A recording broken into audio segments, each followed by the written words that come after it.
Margaret Rudin has been an activist while behind bars, and it's only now a matter of time about working out the logistics until she's out of prison on parole.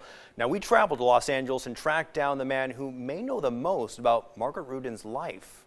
The City of Angels, bathed in moonlight, seems like a world away from Sin City, but it's home to the man who may know the most about Margaret Rudin's days in Las Vegas and her life story. When I wrote the book almost 20 years ago, nobody could imagine that we'd be sitting here today talking about the parole of Margaret Rudin. Michael Fleeman wrote the book If I Die, a phrase borrowed from the ominous warning in Ron Rudin's will when he suspected his life could be ended by someone who stood to gain the most after his death. He didn't mention Margaret by name in the If I Die rider, but most people interpreted that to mean Margaret Rudin. He spent months following in the footsteps of investigators, taking pictures and documenting the case that still terrifies people to this day. We brought retired Las Vegas police detective Phil Ramos to walk us through the actual evidence used to put Margaret away. So this is beyond a doubt the gun that killed Ron Rudin. 100% certain. The gun, a .22 caliber Ruger with a silencer, is among the crucial pieces used in the trial. It was found at the bottom of Lake Mead by a diver purely by luck. That was the eureka moment for us during the investigation, and it put us over the top. But there's Margaret's wigs and disguises she used, and books on how to conceal yourself and how to get official documents, and a picture of Margaret that also proved crucial to the case. The image was stained with drops of blood, Ron's blood, from a phenomenon called high-velocity mist as he was shot in the head in his own bed. The high-velocity mist was right in this direction here, which fit perfectly with our theory that he was shot while he was asleep, because this is the way his head was.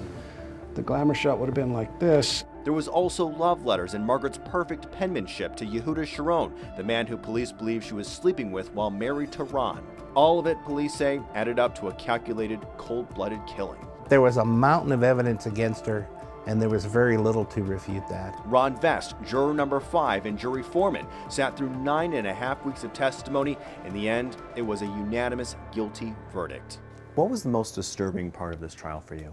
I think the fact that he was shot in his sleep. When you're shot in your sleep, I mean, you don't even have a fighting chance. Ron says the case changed his life. Parts of the trial still bother him, and as Margaret prepares to leave prison, he'll be watching his back. I have a concealed carry permit, and so I'll probably be carrying for a while after her release, just to feel a little more protected. Margaret never admitted to anything and proclaims her innocence to this day, another fact that bothers Ron's friends and relatives. On the one hand, she's this kindly, soft-spoken grandmother, Southern belle. But to others, she's a cold-blooded killer. Now 76, Margaret Rudin appeared before the Nevada Parole Board in September. How will you be supporting yourself economically? Primarily with Social Security. Rudin has appealed her conviction and it remains in U.S. federal court. We reached out to Margaret Rudin in prison and just recently received a letter back. In it, she tells us she'd like to share her side of the story, but her attorney is advising her not to.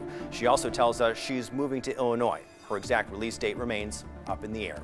Thanks for joining us tonight. I'm Joe Bartels. 13 Investigates.